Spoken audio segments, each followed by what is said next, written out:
In this video, you'll be learning how to create a Google Chrome Incognito Mode shortcut in Windows 11. So without any further ado, let's begin.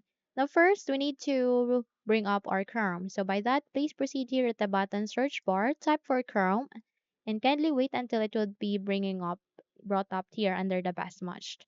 So please navigate to the right side of it. Click on this down arrow key to expand or reveal other options, and please proceed with the open file location. So eventually you would be navigated to the location where it is being placed to or saved to. So from here, make a right click and go with this copy icon. Once you have copied it, close the window. Here at the desktop, make a right click and click on paste. Okay, so you have just successfully created a Google Chrome shortcut. However, since the goal of this video is to create a Google Chrome Incognito Mode shortcut, then by that, please make a right click here at the shortcut and please proceed to the properties.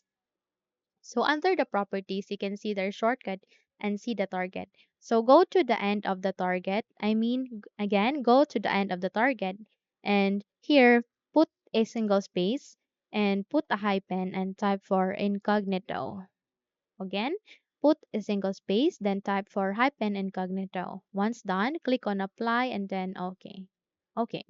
So once you've set it, please change the icon into incognito mode. So by that, make a right click again, go with properties, change the icon, click on it, and go with this incognito icon. So click on OK, click on apply, and then OK. Okay.